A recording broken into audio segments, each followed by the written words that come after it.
And if you will give me a few moments, I will start our LinkedIn live stream for our live streaming audience. We're also live on YouTube. One moment.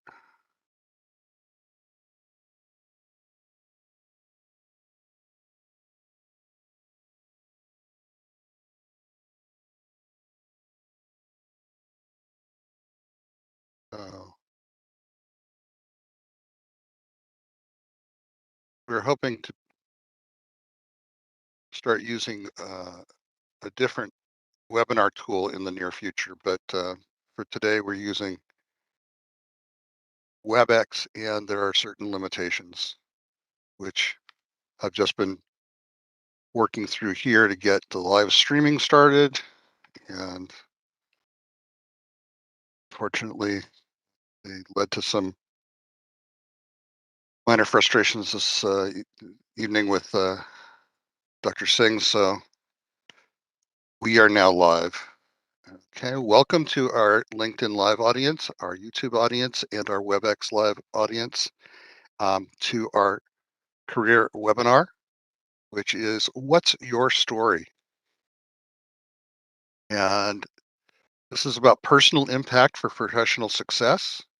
Our speaker today is Dr. Maina Chawla Singh, scholar in residence at American University. I'll tell you a little bit more about her before she begins. But first, I want to just mention to our WebEx audience, if you have questions for Dr. Singh, please put them in the Q&A panel of the WebEx tool, and we'll be able to get to those. If you have chats or if she asks you a question that needs a chat response, you can do that in all panelists in the chat function. If you're watching on live stream, do feel free to enter poll question answers and such in the comments of your live stream tool. And I'm going to ask a first poll question before we get started so that Mina has an idea of who is in our audience. And this is a poll question. If you're on WebEx, you'll see the poll widget now.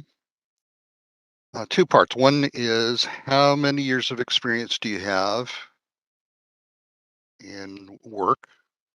And second part of the question, we do this check-in. We have been during the pandemic to see how people are holding up with surges rising and falling and new variants coming out practically every week.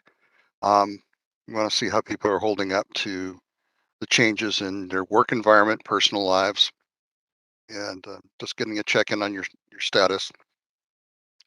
So I'll close the poll in about 5 seconds.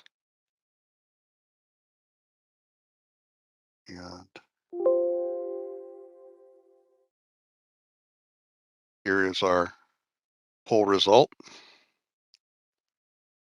So Mina, we have a very experienced audience today. Almost 2/3 of our audience are people with 5 or more years of experience.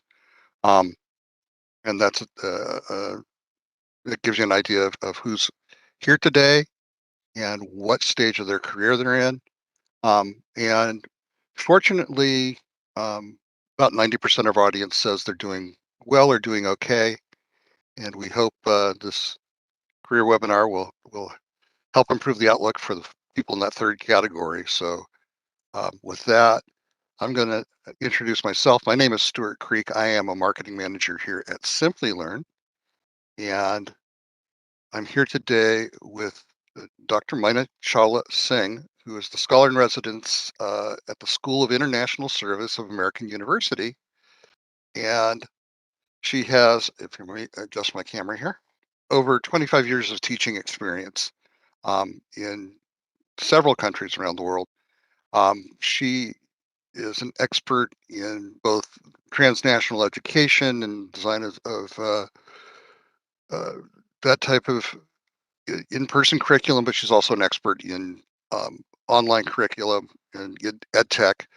And today she's going to be talking about the importance of storytelling in your personal branding. So welcome, mine. I'm going to stop sharing my screen because we don't need to be staring at slides. We're going to be having a conversation. And Welcome, and I'm glad to have you here today. You are on mute, by the way. I'm sorry. Let me unmute you. Yeah. Oh, there you go. Go ahead. Okay. So thank you, Stuart. It's been amazing getting your support before we actually came on to this session. And there were a couple of questions saying, when is the meeting starting? And I remember Stuart said a minute later. And I think there must be a lot of people there who work in technology and software and coding. How do I know that? Because I've been looking at previous webinars. So I know that a lot of people who are techies are on this platform. I just want to say to you that we've just had terrible, terrible glitches with our technology, and I'm beginning with a story, as you can see, because I logged in and we had a dry run and we had it all sorted out, and I had a lovely background. I thought everything was all done to the T. And then I log in 20 minutes ahead of time and I say, oh, this is going to be a breeze. It's all going to go smoothly, and we've not been able to do that. So I have to say first that I'm on a smartphone.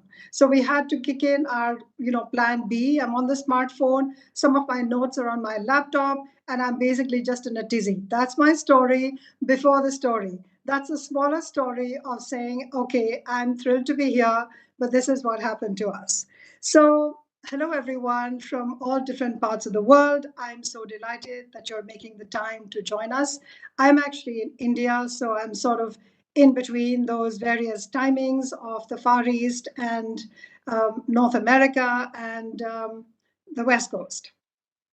So I was taking a look at the previous courses and I saw that this is a global audience. I saw that people have amazing skills because the courses were about machine learning, about crypto, about Java, Python, a lot of languages that I do not understand. And I thought to myself, it would be great to talk about something which does not need many, many slides, but it's about not about the products you create and the codes you create, but it's about you. It's about you, the analyst. It's about you, the coder. And if we were in person, I would have asked each one of you, what is your story? When you appear as a professional, you need a projection. That projection, which is a little bit beyond the qualifications that you have on paper, the expertise you have in terms of your profession and your subject. You need a narrative, you need a story, not one which you fabricate. It's facts, it's not fiction, but it has design. It's crafted from the facts and the events in your life, from your experience. And what you do is weave them together intricately, because that's what our lives are. They're about a whole bunch of experiences, some that we remember and some that are embedded within us. But they left something really important of a change in us.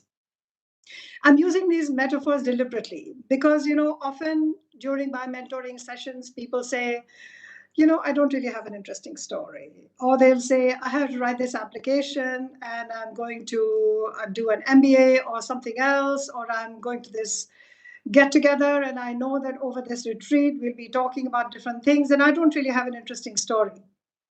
So what do I do? And I just want to say that we all have stories and they are unique stories. So, strategies to project your profile, that's one of the things we're talking about. So, this session is really how to create a personal narrative, what strategies to use. Secondly, why do we even need one? Thirdly, when can you use the story? I'm Dr. Maina Chawla Singh. As Stuart said, I have been an academic researcher. I've done fieldwork research. My degrees span across various subjects in liberal arts. I have lived in 7 different countries, as diverse as Russia and Ethiopia, to North America and France. So I bring to you multiple perspectives of the way that I have mentored and taught young people, and many of them now have put in 10 years of work in different parts of the world, in different industries, luxury, in healthcare, in fintech, in edtech, and I now work for an edtech startup here in Delhi. So let's get started. Step 1, creating your personal narrative. My story. How do you do that? The first step is reflect. Reflect and revisit. What you're going to do? You're at point X today. So you're going to think backwards. How did you get here? I don't just mean all the degrees you have and the 5 years of experience or 8 years, but how did you get here? Do you have a dream? Was a certain break you got that was amazing, that changed everything? Was it a sudden twist in circumstances? Did you have to relocate and suddenly everything changed after that? Was there a setback in your life, in your personal life, in your professional life? Was there a particular company you loved and they went under and then you had to restart and shift gears? I don't know. This happens to people with 5 years of work experience, 10, 15, 20, anything. Was there a point where you felt there was a failure? Did you make a mistake at work, which you still remember? Was there an accident? Something unintentional? Something when things seem to crumble. So revisit something that's important, that stuck with you. Well, if you're writing this, or if you're listening to us, and if you're sitting down to write a story, clearly things did not crumble. And even if they did, you clearly did something to restore it, to rebuild, to reframe your vision, to readjust your priorities, and to basically change your strategy. So reflect on the unforgettable experiences, moments, challenges. You wanted a job and you didn't get it. How did that change? Did you want to go to a particular university and that never happened? And sometimes you look back and say, thank God, because what happened afterwards was amazing. Or basically, that taught you something to bounce back. So think of the challenges, the triumph, the surprise that you got in being handed a project and how you aced it and how amazing that was. What did that teach you? Success? What was the lesson from success? Humility? Maybe not. Why not? So think of the setbacks, the triumphs, the challenges, and that's your unique collection of stories. It's authentic. And if it's authentic, it will be compelling because it's you. It's different. You are unique. Your set of stories is going to be unique. So I have a tip here: be authentic. Write about things that are plausible. When people write on LinkedIn about achievements that are through the roof, and then you realize that actually anybody who's been through 10, 15 years of work experience can really see through that. We can see through all those big words and the hyperbole and the exaggeration and so on. So, talk about your achievements that seem doable. Watch out for them on those LinkedIn profiles and say, no, I'm not going to do that. There is a fine line between too much self praise and pride in one's achievement. Find that line for yourself. Okay, so what are you going to do with these stories? List them out. List them out about when that event happened, that challenge, that triumph. When did that happen? What age? Were you very early in your career? Were you finishing your grad school? Was there, did the pandemic really slow things down? Did you lose something? Did you have to pivot? Did you have to do? What did you have to do? So think of that time in your life and also think of that time in a broader context. Maybe it was related to a recession. Maybe it was related to an economic downturn. What was it? Political events. What was going on? From that, you get a context and you get a core moment on which you're able to hinge. So, what's going on and what happened? Those are the two things. Now, when you have that, step back into the present where you are and ask yourself, what do I want to highlight? You have all these moments. Which are the ones you think are really salient, that you feel something happened there, which contributed to who I am today? I can see a few questions coming up or some comments. I want to say that because I'm on a smartphone screen, I will not be able to look at them while I speak, but in a short while I will. Or maybe I will take Stuart's help at the end. So if I don't stop now to respond to you, it's because I have half a phone screen to look at. So I'm just going to speak for a little while and we'll stop for a little. And Mina, I'm also looking at the stream of questions and Okay, comments, so lovely. I'll keep track of that for you. Thank you. Thank you. I just wanted to be respectful of the audience and to say that I have a little story around the presentation in terms of a sequence of the thoughts I want to share, and I would like to continue with that for a little while more, and then we'll have a couple of breaks. So once you have those, you have a list of those experiences. Ask yourself, what do I want to highlight? Transformation. Do you want to highlight something that transformed you? From what to what? Write those qualities. Second, do you want to talk about growth? Did you grow as a result of that story? That's your story. Then it's a growth story. Did that event or whatever happened, did that change your relationship to your career? Was there something happened and you said, you know what, I'm working, I'm hustling, and I really want to rethink? And it changed your priorities, and you feel that your focus today is deeper and stronger, and that's a learning you have. And so that's a learning that you should be proud to talk about and say, I have my priorities, I love my work, but I also love life, and I have found my own balance. So think about that. So first tip is think of it as, was there a transformation? Second, was there a growth? Was there a change in your relationship to your career? Was there a change in your relationship to money? Very often that changes a lot of things for you. So think about money. Think about wealth accumulation. Was there something that you learned? Because there was a tragedy or there was something you saw, maybe in your life, maybe in somebody else's life, that made you realize that money is finite, that there is a point beyond which it really cannot buy everything. Sometimes you want things that you can't buy with money.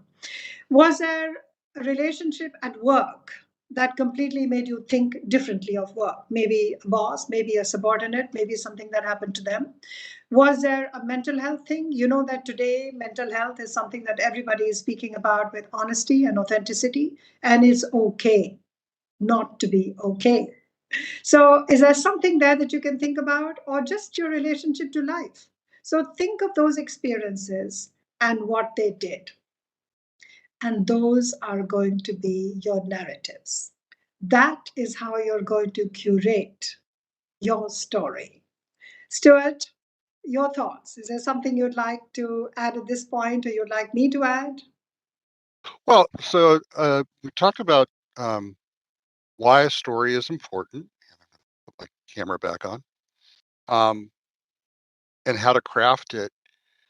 How do professionals use that story? What are some of the techniques they can use to apply the story and up the game professionally? Maybe use it to advance their reputation within their company or find a new job or just move their career ahead and up their game professionally, basically. Thank you. That's really on point. It's really the purpose of why people sign up to listen to these things and spend an hour doing that. So, why is your story important? Reflect on the most representative challenges, setbacks, successes, resilience, and especially success. Did that teach you something important? Now, why is all this important? I want to look at the larger context. The job scenario has changed. People want to know who you are. They want to know your coping skills. They want to know your motivations. They want to know your dreams and aspirations. Why do you think they want to know this? Because you're going to be part of a team. They want to know what that person is like. Does she even have dreams, a vision? Because that shows a growth mindset. So don't just say, I have a growth mindset. Tell me a story. Don't just say, I'm resilience and I have faced many challenges. Tell me one of them. Show me how it happened. And that's your unique story. Again, I want to say that, your CV is really a dead document. In today's dynamic digital age, your CV is something you send, and they use AI and they look at keywords and they have 500 CVs, and who knows. But you have a chance to create a story. Your story is alive, it's dynamic, it's not just a list of your qualifications.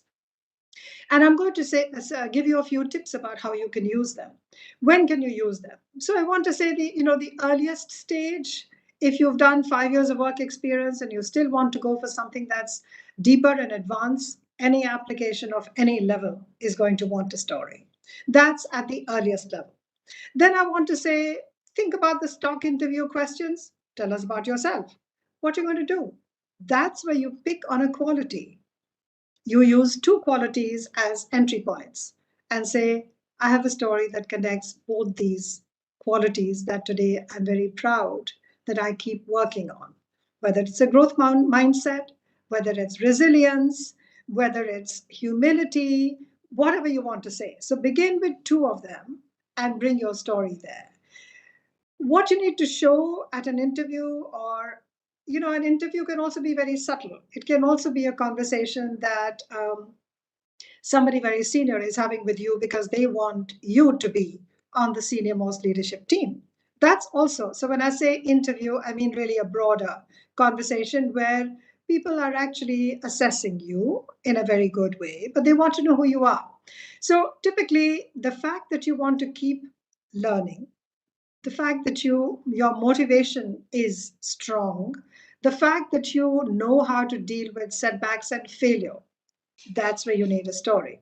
So it's not just grad students who need it, we need stories all the way. Then I want to say that, professional interactions, for example, conference dinners, business lunches, retreats, even team socials, where the senior leadership is really trying to see who's doing how well. Those are your occasions to think of where you can actually use a story. Be careful not to insert it in a very intrusive way, not very obvious, but very often people are sharing things. And that's when you can actually make an insertion and say, something similar happened to me. And then you can bring in a very short story. Make sure that your audience is listening to you, which means keep your story short. Give them a little snippet. And if it's interesting, you'll see how people will ask you questions and say, what happened afterwards? And that's when you know that you're telling a story really well. So I think you can use them at various levels. I want to say that you can, if you're at a junior level or mid level, it's something you can use to showcase that you're ready for leadership. If you're already in the leadership run, then you use it to inspire managers. I have a tip for you. Define your audience. Think of who you're talking to. It'll be different at a team social. It'll be different if you're part of a board meeting. So use the data of your own story to create a personal brand. So I want to now just conclude with a couple of recaps. Is finally, I think there are three qualities about yourself that you need to showcase here. Curiosity. It shows that you're an explorer, learner, enthusiastic. Aspiration.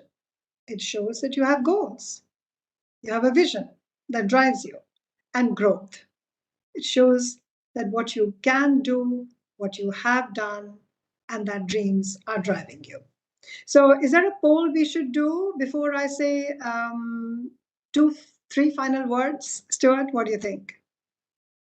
I think that there is a poll that you asked us to set up, and I'm going to do that right now. Okay. So And I'm this is just, a poll for the audience. okay. And I'm just going to take a minute so that you can set up the poll. And I Let me just just want to get it say started. finally that, power today, power, real power, whether it's leaders or social media, power is about holding attention. Attention is really scarce because we are all tired of paying attention.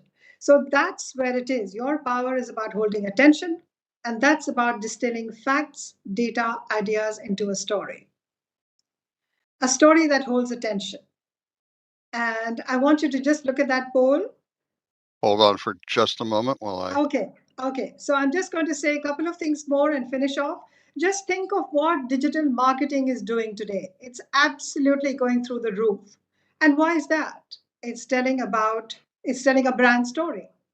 And so I want to say, as a career mentor, I want to say to you that you are the brand.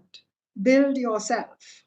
We all have a treasure of stories. So dig into them, craft your own. You have the fabric. Now weave the tapestry. And you will create, I'm sure, a personal brand which is both unique and compelling. So I want you to look at this poll.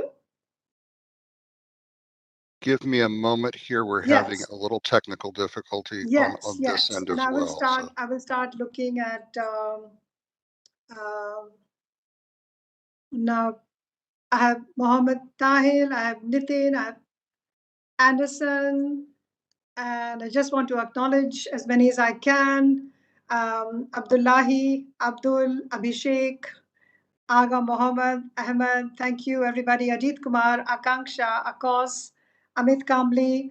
I would love to know how many of you just can we do some countries here in the chat box so I know which countries you're logging in from? That would be so nice while we set up.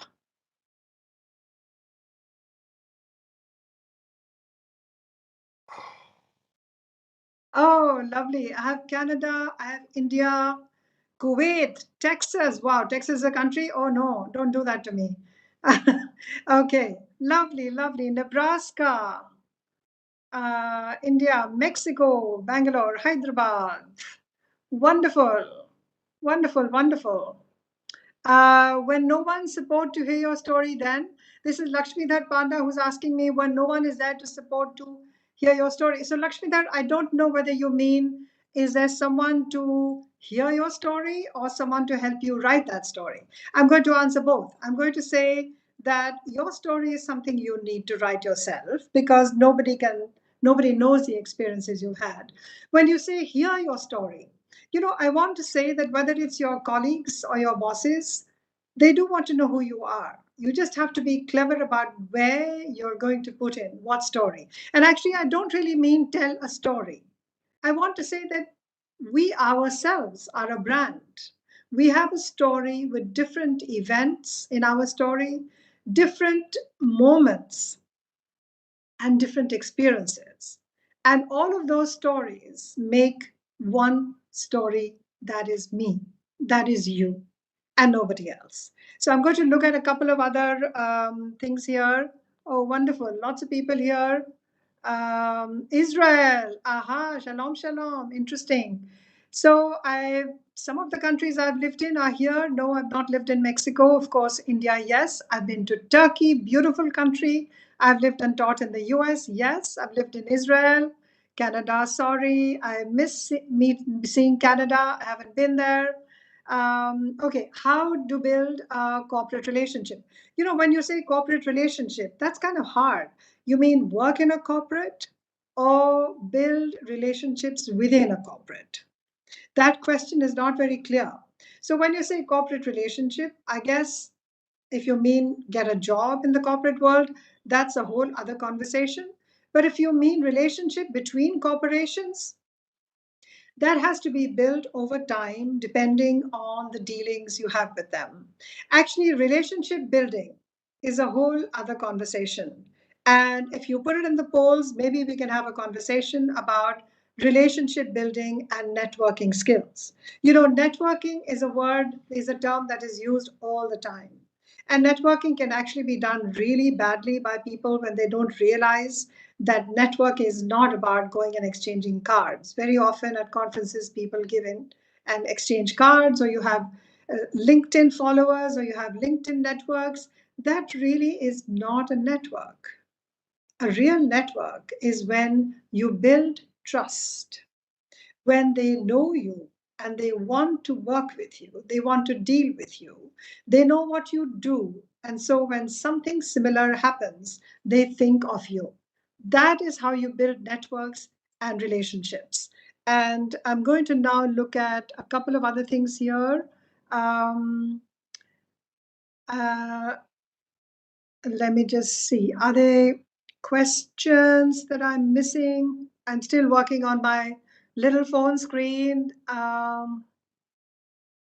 Okay, so if you would respond to this poll, that would be interesting. Are you interested in learning soft skills like profile building, in acing online interviews? I've had a lot of young people who've said that interviews are very frightening. They've also said that they're not very confident about making presentations or having online interviews.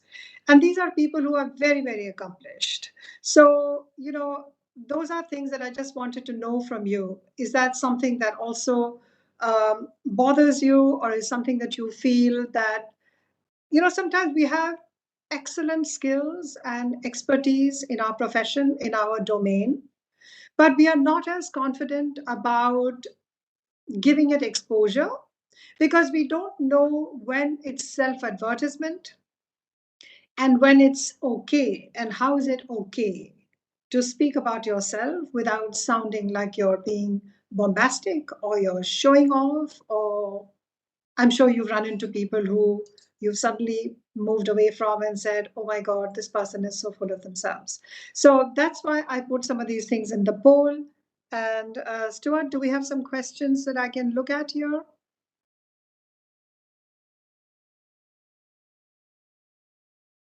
Okay, I found some questions here. I have someone here from Swaziland. Hello, how are you? Or is no? I'm sorry. Did I make a mistake? This is actually Paul, uh, who's writing this from Swaziland. I apologize if that's a mistake. All right. How to write an eye-catching CV. So I want to say that a CV is really beyond the scope of this. That's a whole other thing, CV writing and profile building. I'll tell you, maybe I can give you one or two tips right away. You should go and take a look at some of the templates and formats. I want to say that a CV needs to be very well formatted. It cannot just be text. It needs the bullet points. It needs to have certain fonts. Don't make it flowery. It needs to look professional. Don't make it so heavily textual. Break the flow. Have a few bullet points, have a short paragraph, have a few bullet points, have a short paragraph. Make it easy for your recruiter or whoever is in HR. Very often they'll ask you for a one-page CV because they feel people can't stop and they send long CVs that are impossible to read. So think of these things. Think of very, very good formatting. Remember, a CV has to look good visually. It can be very tiring for an HR person to look through 500 CVs. So make it easier for them. So brevity, formatting, structure. I will leave you with that. Okay. And I'm taking another question here. If you have 1 year experience, what's the most important part I should talk about? If you have a year's experience, you have some very important moments that help you to get that job. If you've got the job that you dreamt about, then you need to say something about how you got there. Okay? What was the work you put in? How did you strategize? What are the choices you made? If you feel this job is only a stopover, you should not say that to your boss, but you should be able to say to them that you are looking forward to growth. And then say something about how you had two incidents in your life from which you learned that growth and having goals and vision is really important. So you focus on the future. And if somebody has 10, 15 years of experience, they can focus on what happened, what taught them. You can continue to focus on growth mindset, on the dreams you have, on the vision you have. And you should be able to say that I work with a 5 year set of goals. In 5 years, I would like to be at so and so point. And if all works like I plan, I hope that in 10 years' time, I will be able to do something very impactful. But then don't just say, I want to make an impact and change the world. Those are big claims. Make your claims doable. People always respect people who have a practical sense of where they're going. Okay? Does that answer the question? You want to ask something else? Reem, that's your question? And oh, greetings from Haiti, Korea, Bangalore, Ghana. I'm so grateful and so excited. I feel I'm traveling myself. Okay, and of course, everyone from India, hello, hello, hello. We have terrible weather these days in India. In some parts, we have beautiful rain. In other parts, we have terrible tropical humidity. UAE, it's probably hot as much there. Okay, so, right, I have a question here from Simran. How do we come to know that which kind of story is applicable where? And also, is it good to add two or more aspects of the story, or should we bring them up one by one? Simran, I think you should think of the story as who you are rather than writing a book of short stories. Think of the important moments that you want people to know about. It doesn't mean that you have to come tumbling out with your stories all the time. No, not at all. So you choose. Are they talking about, if you think about your conversations with your friends, you will realize that when people are talking about something, they're talking about money. You remember a story about money. When they're talking about parents, you remember a story about parents. If they are talking about settling abroad, you will remember a story about settling abroad. So take your cues from what is happening. The reason I like to do this conversation with people is because I don't want you to think even for a moment that you don't have an interesting story. So I wanted to speak about how you can actually think and remember all those things and keep them in mind. If you write them down, you won't forget them. And you will be more aware intentionally of those moments that made you who you are today. Okay, are you an optimist because you faced a setback? Are you resilient because there was a point of failure? Who are you? Okay, so I have some more things here to read. How do we come to know? Oh, this is Simran's question. Okay, so you will use the applicability of the story depending on the conversation. How, Simran, I have your question twice here. Why you are conducting this free seminar? Is it very good you are doing free? I don't know what you mean. I don't know what you Yeah, mean. that was a question for us here at Simplilearn, and I'm going to tell a story if Okay, if I may take a okay, moment. all Um, right. I'm going to tell two stories really quickly. Okay, so Um, let me just go through a couple of these, or do you want to tell the story now? well, I'll answer that question about the free. Okay, First, go ahead, lovely. first story is about Simplilearn and how it got started. And it was started by a entrepreneur named Krishna Kumar, who had been um, successful with a startup, had done an exit, was looking at what he could do next, and started a blog on project management. And it was answering questions from people around the world about, how do I become a better project manager and how to get a certificate from the Project Management Institute and that type of thing. And Krishna said, well, to himself, well, let's start a company to help people get that kind of certification. So he began with a training company that would go from city to city and conduct these classes, and then realized that he could help a lot more people if he created an online platform to do this. And that's how Simplilearn came to be. And to answer the question about why we do this for free, these types of webinars and such, you have other free products. Uh, One called Skill Up, which offers a bunch of different skills training courses for free.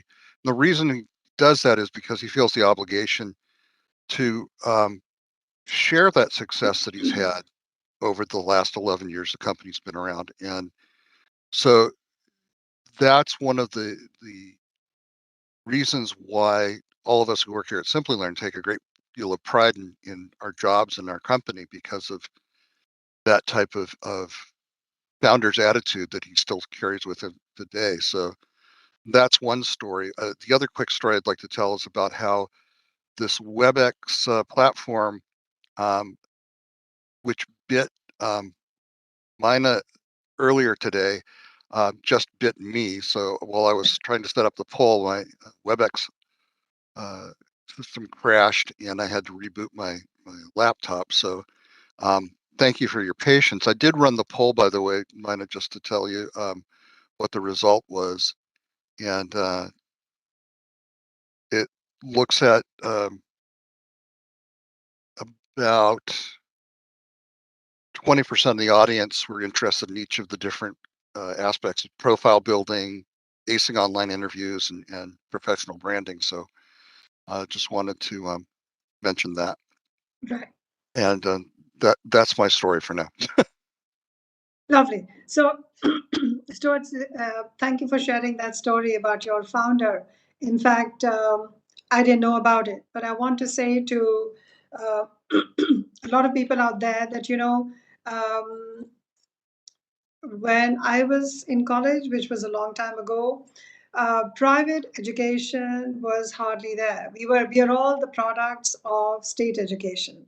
State education meant it was highly, highly subsidized. And it gave us a sense that, we didn't pay very much for our higher education. And I've had all my degrees in India, although I have taught and earned abroad from overseas universities. So I've designed courses for them. I've taught abroad, but I've actually educated in India. All three, all the time. My publications have been overseas, and I'm on the board of various journals and so on. But I take great pride in the fact that because you grow up not feeling that your parents are burdened with paying fees for your education, you have great respect for teachers because they themselves are not very highly paid. So when the commercial aspect of higher education is not there in the way you think, then for me, I don't teach anymore. And I'll tell you a secret, it's because I don't want to grade papers anymore.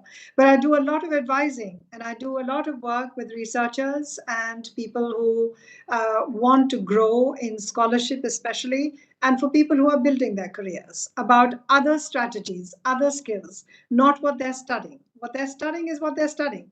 But there is projection that's important. There are other skills, there are soft skills. And so that's what I really talk about. So, are there any other questions we have here, or anybody else like to comment on what else we could have talked about? Okay, I have a question here from Ankur. I have failed in the past 5 attempts, overcommitted and underperformed.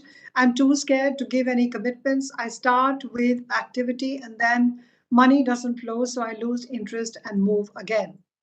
Ankur, when you say I've failed in the past 5 attempts, I don't know whether you're talking about 5 different jobs or studying or whatever, but the fact that you see it in that way, that you are now anxious about any commitments, I want you to think back and say every time that something didn't work, did you learn something? Did you learn patience from it? Did you learn that that is not for you?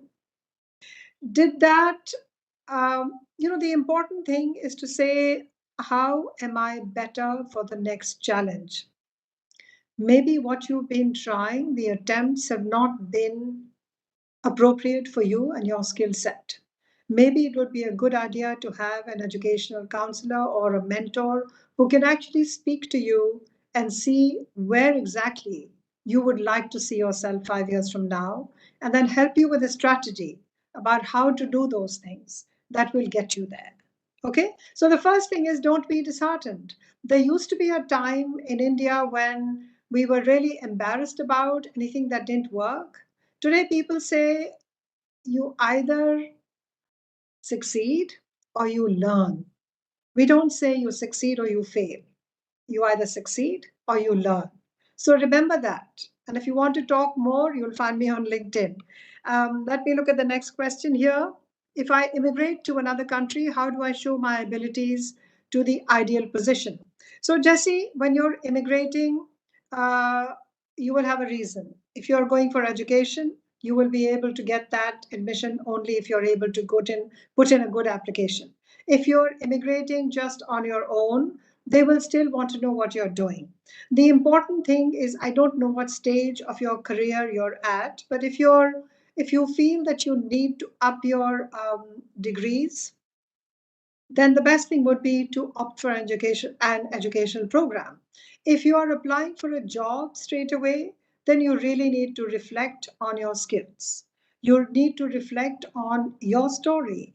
Maybe you don't have very high educational qualifications, maybe you don't have an advanced degree, but if you're able to show that you have a growth mindset, that you're resilient, that you are diligent and you want success, you are driven, you should be able to get a job that is commensurate and appropriate for your own skill set and your qualifications. So that's my suggestion to you. Please, if you have don't have experience and now looking for a student work or internship, what do you do? I think what you want to say is, if you have no previous work experience and looking for a student work, oh, okay, as a student, if you're looking for work or internship, what do you do? So you should go online and see some of my blogs and videos where I've spoken about internships, I have spoken about profile building, and so on and so forth. But I want to say that you have to start looking for internships where which are meant for students and freshers. And there are many of them. You need to go online and look for internships. I don't know where you are looking for, in which country, whatever. I also want to say that these days, you can do something called micro internships. And I just wrote a blog and it should be published this Friday. And you can log in my name and search. Just say blogs and my name, and you should be able to find it. Or it may have been published, but otherwise, this Friday. So I think students and freshers have separate set of internships, and you should go online and look at the possibility and just write many, many, many emails looking for those positions. Uh, Mina, yeah. there are a couple of questions in chat from Bhaskar and from Juliet. And I think that they probably address a number of the people in the audience, Okay. having to do with people who are later in their career, maybe in the 40s, maybe Yeah. later. Bhaskar says, in his experiences, seems like companies in India reject people who are of a higher age and greater experience level, thinking that they're maybe overqualified. And something similar, Juliet is asking about, what happens when you're at that stage in your career and yet you feel your skills are not sufficient or relevant to keep going forward. So, what do you advise for people who are at that stage of their careers and lives that want Yes. to revitalize their careers? Yes. So, Juliet, that's a question that a lot of people have been asking.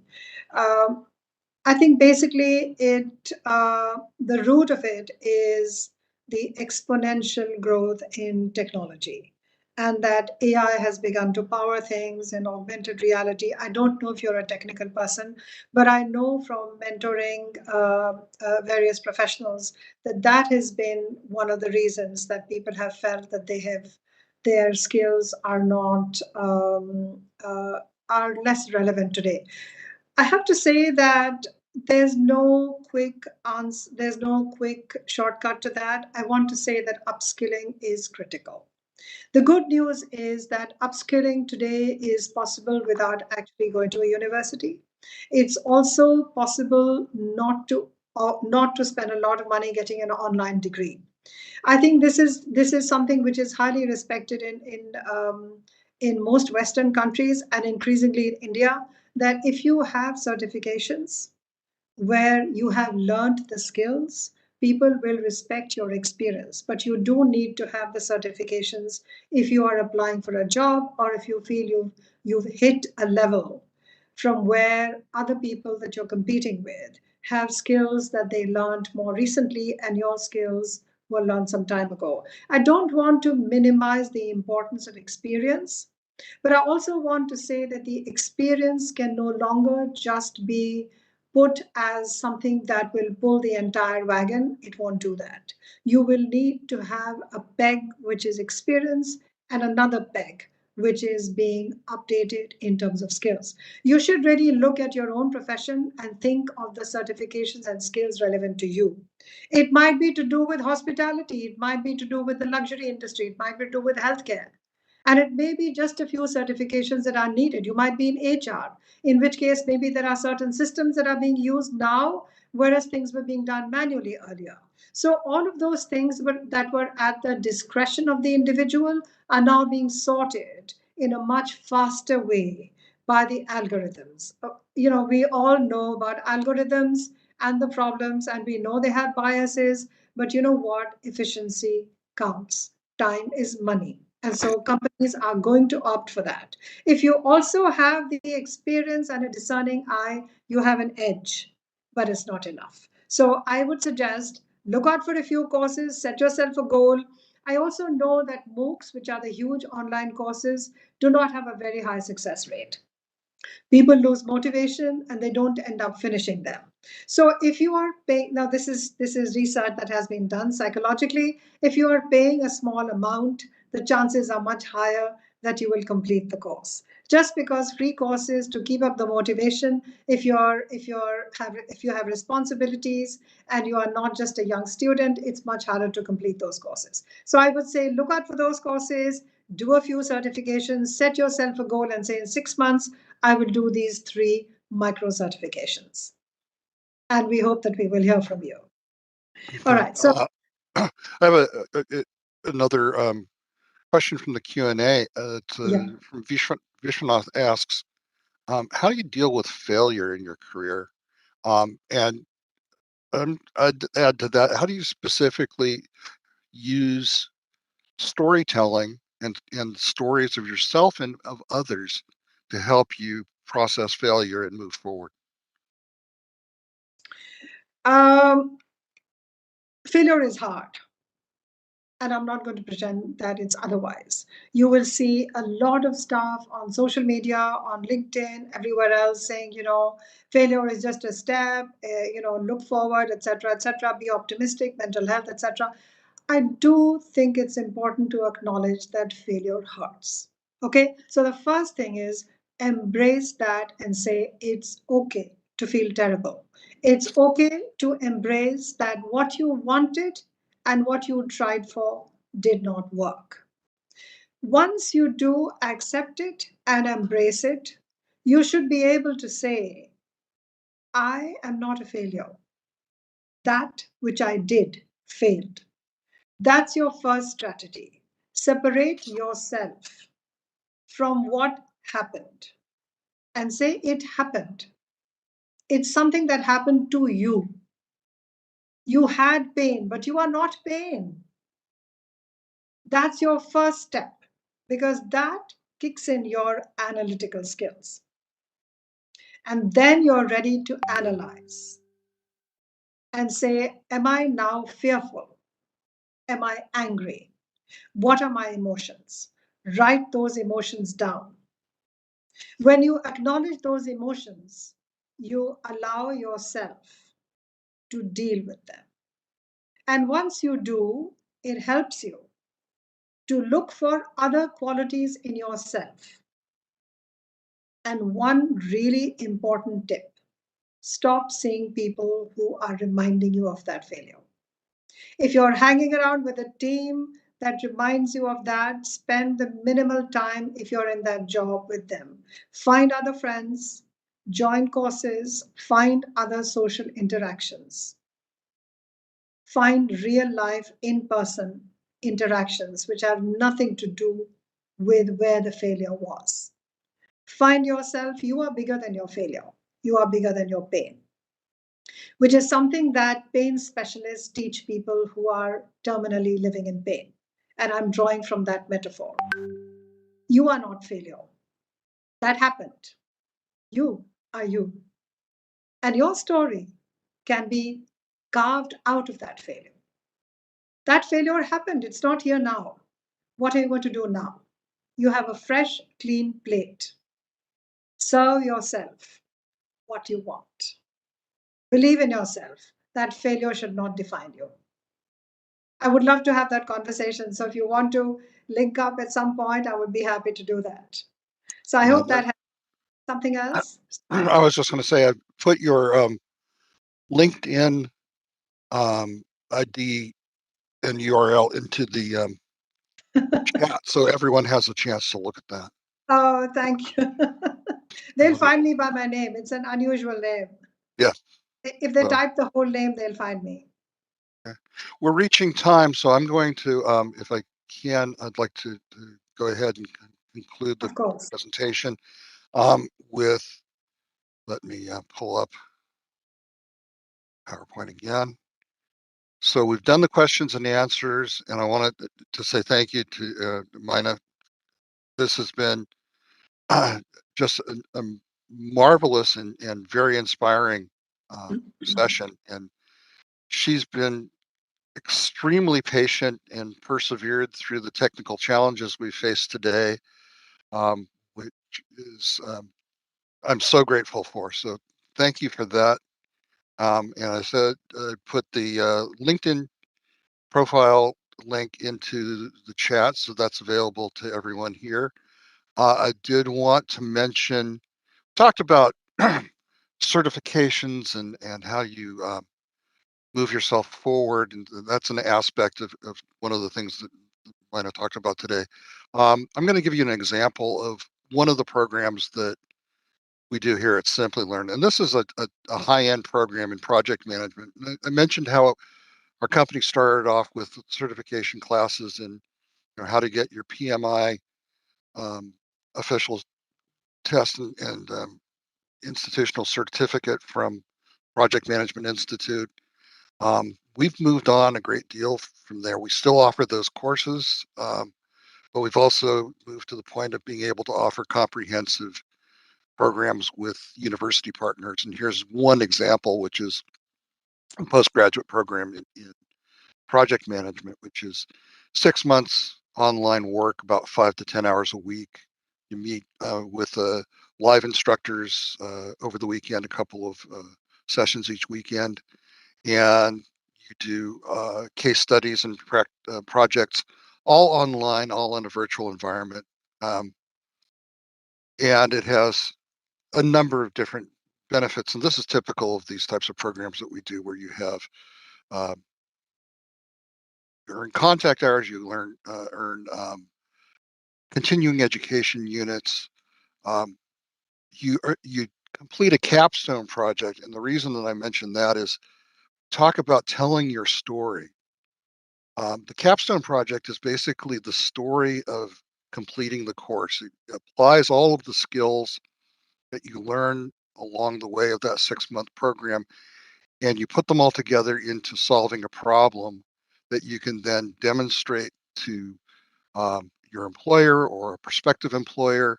It's part of your story of, I solved this problem and this is my unique solution. So these are kinds of programs that are built in a series of courses over the period of time that lead to a certification that you can then use to propel your career. And this is the kind of thing that we do. So I just wanted to mention that because we did talk a little bit about um, certificates, and I'd like to then do this one last poll, if I may, of our audience. If this type of training or this type of learning and skill certification is of interest to you, and if it is, when you would like to get involved and start doing that.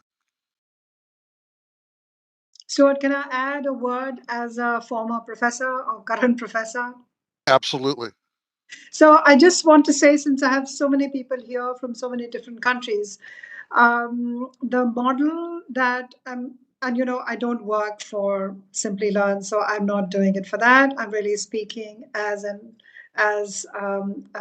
experienced academic, and I want to say that the flexibility of online courses is something we all know. What I heard Stuart speak about today about these courses was that there's also going to be contact hours, and that is now increasingly a hybrid model. So when you have contact hours with the professor, it's the next best thing to in person. So, it's as a professor, it's terrible to teach just online courses and get things from people, and we never meet them, we don't know them. But if you have a few contact hours, when you get the papers, you really know who the students are. They know who the professor is. So I really like the part about contact hours. It's also something that I feel leads to higher rates of completion. When you are responsible for jobs, for families, for finances, and you're doing courses, the first thing that falls by the wayside is your course, because no one's watching over you. But if you know there's a contact hour and you're going to meet your professor on Friday, meet, it's a much higher level of motivation, of engagement, and of fun, because you actually get to meet who that person is, and you still have the flexibility of being able to do it from home and not commuting, and so on and so forth. So, anyone who's looking for certifications, do look for courses which have this hybrid model where there are some contact hours. That's what I would like to say. That's a excellent observation. Thank you, Mana. And more than 80% of our audience are interested in these types of programs, which we offer through our website, simplylearn.net or simplylearn.com, I'm sorry. And what I'm going to do now is answer another question that somebody asked, which is when do we do a future webinar in a similar domain? Next week, we will have a webinar that's geared especially to software developers and particularly to our Indian audience, but it is open to everyone. But it's with Avital Aurora, who is a VP of engineering at Salesforce and person who's been responsible for hiring countless engineers. And she's going to share her expertise on how to crack a software development interview at a company of that level, the Salesforce, the Amazons, the Google Alphabet, that type of thing. So this is a great session for anybody who's in software development, wants to be in software development, is looking for improving their interviewing techniques and skills to become a better candidate. And that will be next week. We'll be sending out a follow-on email from this webinar to everyone who's been here. So I'll try to include the link for this upcoming webinar in that follow-up email so that you'll be able to register for that if it's of interest. And with that, I'd like to invite everyone to follow Simplilearn on Facebook, on Twitter at Simplilearn, and LinkedIn, Simplilearn. You can search for us. And we would love to welcome you into our learning community. I encourage everyone to connect with Dr. Singh about the soft skills development that she is working on, and the answers to your polls on the soft skill question will help guide us in future webinars. So we are hopeful that we'll be able to invite Maina back for a future webinar, and hopefully we'll be on a different technology platform so that we don't have to deal with the kinds of things we dealt with today. But again, I'm so grateful that you had the patience and perseverance to stick through that, Maina, and I want to thank you, and I want to thank all of the audience. Sure, thank you. It's been fun in spite of a 3-inch screen. And the audience has been around, almost 200 of them. So very, very grateful. So excited. And I hope you have a wonderful evening, morning, afternoon, wherever you are. So thank you, Stuart. This has been fun. And good luck, everyone. Just thrive, and do well. Bye-bye. Bye-bye, and that concludes our webinar.